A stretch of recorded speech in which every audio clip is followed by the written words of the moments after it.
নমস্কার বন্ধুরা, আজ আপনাদের সাথে শেয়ার করতে চলেছি নিরামিষ দিনে মুগ ডালের বড়ি দিয়ে লাউ রেসিপি। আপনারা প্রথম থেকে পুরো ভিডিওটা শেষ পর্যন্ত দেখতে থাকুন। ভিডিওটি ভালো লাগলে একটা লাইক দিয়ে পাশে থাকুন ও বন্ধুদের সাথে শেয়ার করে দিন। চলুন তাহলে শুরু করি। তার জন্য দেখুন বন্ধুরা, আমি মুগ ডাল বেটে নিয়েছি, আধ ঘন্টা ভিজিয়ে রেখেছিলাম। আদা, জিরে, লঙ্কা গুঁড়ো, হলুদ গুঁড়ো দিয়ে দিয়েছি একসাথেই। আর দেখুন গ্যাস ধরিয়ে কড়াই বসিয়েছি, মুগ ডালের বড়িগুলো ভেজে নেব। তার জন্য পরিমাণ মতো দিয়ে দিলাম আমি সাদা তেল। আমি এখানে সাদা তেল দিচ্ছি, আপনারা পারলে সরষের তেলও ভেজে নিতে পারেন, তাতেও কোনো অসুবিধা নেই। তো দেখুন তেল ভালোভাবে গরম করে নিতে হবে।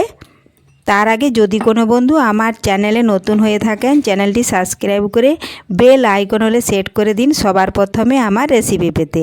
এদিকে আমি লাউ আলু ছোট ছোট করে কেটে ধুয়ে তুলে নিয়েছি। তেল গরম হয়েছে কিনা একটু দেখে নিচ্ছি। তেলটা ভালোভাবে গরম হয়ে গেলেই আমি মুগ ডালের বড়িগুলো দিয়ে দেব ছোট্ট ছোট্ট করে। আমি এখানে মুগ ডাল ভেজানো বা শিলপাটায় বেটে নিয়েছি, দেখাতে পারি না কারণ তাহলে ভিডিওটা অনেকটাই বড় হয়ে যাবে। আর এই দেখুন তেল গরম হয়ে গেছে, হাতের সাহায্যে ছোট্ট ছোট্ট আমি বড়ির আকারে দিয়ে দিচ্ছি।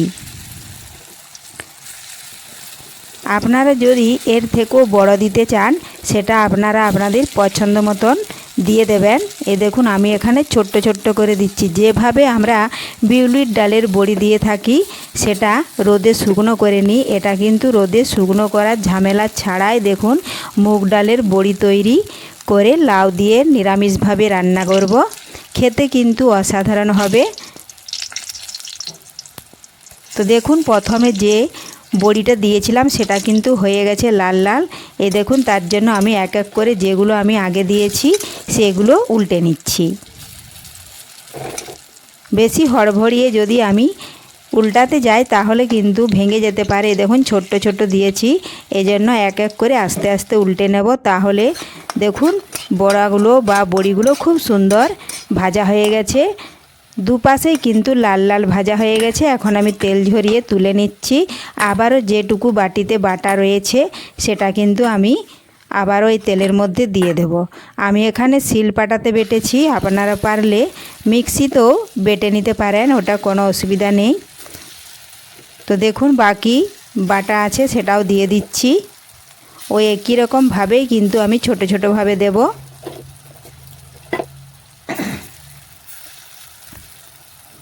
খুবই সহজ আর টেস্টি রেসিপি।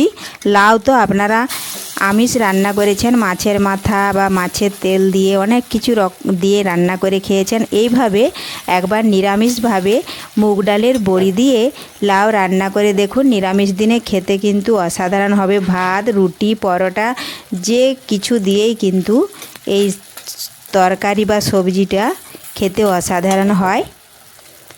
তো দেখুন যেভাবে প্রথমে ভেজে নিয়েছিলাম সেই পদ্ধতিতেই দেখুন দ্বিতীয়বার যে বড়িগুলো দিয়েছি সেগুলোও কিন্তু এক এক করে দেখুন আমি উল্টে নিচ্ছি। এক পাশ লাল লাল ভাজা হয়ে গেছে, আর এক পাশ উল্টে কিছুক্ষণ সময় নিয়ে ভেজে নিচ্ছি।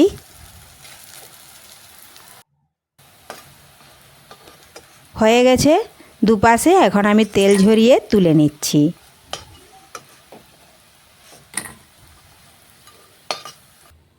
তো দেখুন বন্ধুরা বড়িগুলো আমি তুলে নিয়েছি। এখন ওই কড়াইয়ের মধ্যে আবারও কিছুটা পরিমাণ সাদা তেল দিয়ে দিলাম। তেল ভালোভাবে গরম হয়ে গেলেই ফোড়নে দেব আমি তেজপাতা, গোটা জিরে, 5 ফোড়ন। একটু ভেজে নিয়ে দিয়ে দিচ্ছি কিছুটা লাউ।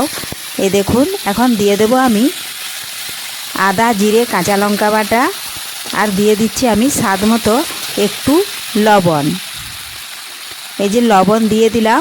এখন আমি পরিমাণ মতো দেব হলুদ গুঁড়ো, লাল লঙ্কার গুঁড়ো। ভালোভাবে নাড়াচাড়া করে মিশিয়ে নিচ্ছি। এরপর বাকি যে লাউটা আছে সেটাও দেখুন দিয়ে দিলাম। দিয়ে এখন সমস্ত কিছু একসাথে ভালোভাবে কষিয়ে লাউ একটু আমি রান্না করে নিচ্ছি।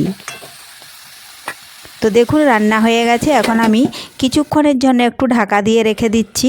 দেখুন বন্ধুরা ঢাকা তুলে নিলাম, আর এক্সট্রা কোনো জল দিই না। দেখুন লাউ থেকে যে জল বেরিয়েছে সেই থেকেই কিন্তু লাউটা ভালোভাবেই সেদ্ধ হয়ে আসছে।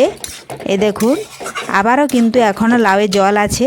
তো এখন আমি ভেজে রাখা বড়িগুলো লাউয়ের সাথে দিয়ে দিলাম। এই দেখুন, এখন নাড়াচাড়া করে মিশিয়ে আবারও একটু আমি ঢাকা দিয়ে দেব, তাহলে বড়িগুলো ভালোভাবে সেদ্ধ হয়ে যাবে।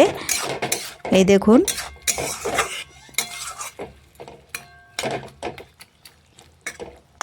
ভালোভাবে মিশিয়ে নিয়েছি বড়িগুলো।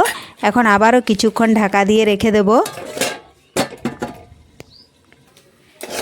তো ফিরে এলাম বন্ধুরা, দেখুন কিছুক্ষণ পর ঢাকা তুলে নিয়েছি। লাউ থেকে জল শুকিয়ে গেছে, বড়িও ভালোভাবে সেদ্ধ হয়ে গেছে।